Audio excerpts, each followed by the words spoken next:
ati aku. Kakang Udawa kowe kok ora gelem bantu karo aku Kakang Udawa.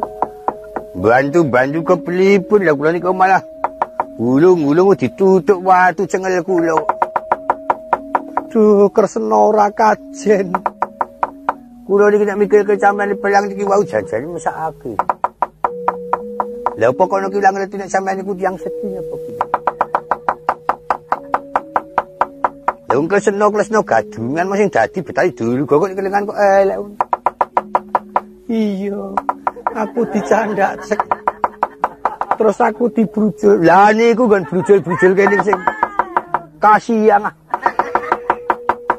Niku nek cala kula sampeyan kudu muling niku. Wis ora sah nesu, ora sah duh. Teles. Lah kan ngleseno wae dikemne mlumbang lek cilaka. Sadare teles kabeh mongko entoseno sing diadi napa ora gemblung sisan.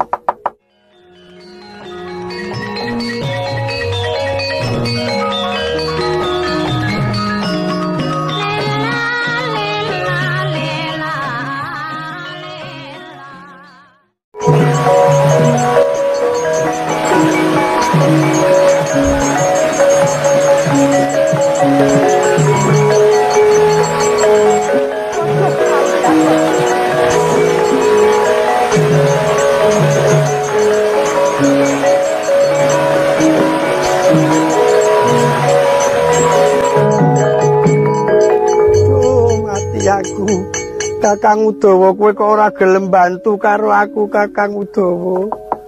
Bantu kepripun lah kula niku malah gulung-gulung ditutuk watu cengel kula. Duh kresna ora kajen. Kula niki nek mikir sampeyan pelang niki wau janjane mesakake.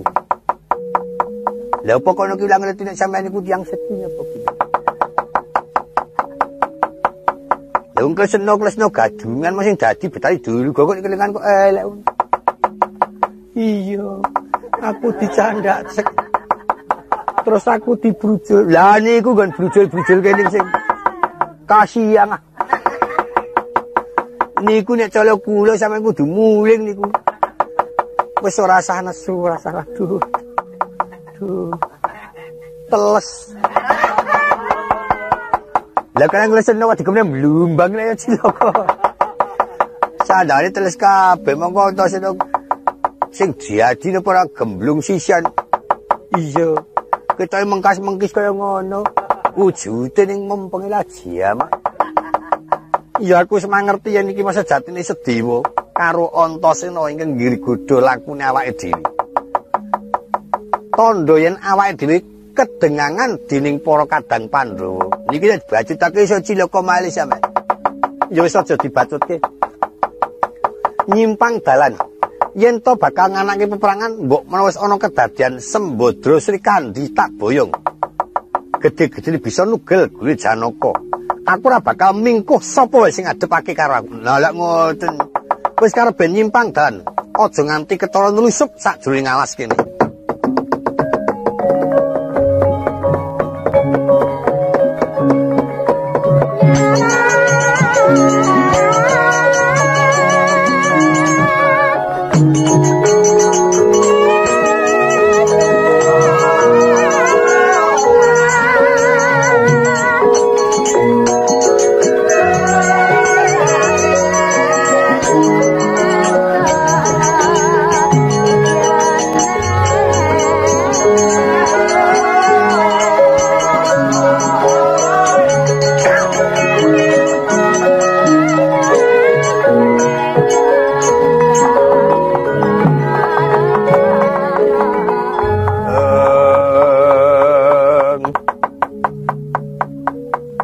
Marang Sang Kusuma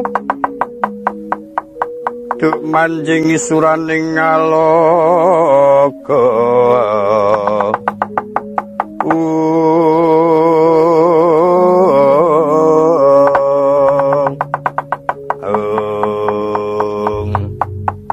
Yes tungkara jagat manik raja dewaku nggir Antasena anapa lek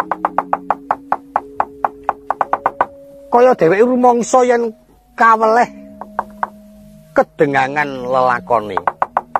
Banjur ngoncati nlusup ing alas ora nganti kena dinulu. Ning arep ndelik sing kaya ngopo nek panjenenganku tok pasrah golek tak golekane tak ajare. Pentungane aku mau urung ngantemi sing jenenge Udawa mau e. Tak goleki selimput ora ketemu bulane kemul sarung. Nyamun. Coba nek ora nyamun tak ajar mau-mau. Udawa kok klular-klulur kok ngono. Udawa ki ndidit ra ndidit giras. Senanangan kae ora klular-klulur kok ngono kae. Udawa lara kok digoren. Iya. Ya saiki mengkene kan. Andum gawe kowe tak tinggal ana kene, aku sowan ana Madukara. Gawe aku ngopo? Tunggu alas kene mbok menawa. Mengko ana sapa wae tegese iki ora mandang wong atuwamu ora mawas kadangmu yen to liwat ing kene diderekake marang Kakang Mbok Sembodra, Kakang Mbok Srikandi, arepa wong atuwamu ya jaluken, arepa pepundenmu Koko Prabu Puntadewa ya jaluken, apa meneh yen ingkang nderekake Kakang Mbok Sekloron iku mung para putra-putra kudu tok jaluk. Kuwi genah telik Sandipaya. Ya. Sing liwat metu kene bareng karo Bibi Sekloron tak jaluk. Iya, ora oleh ajaren. Ya wis mantep aku.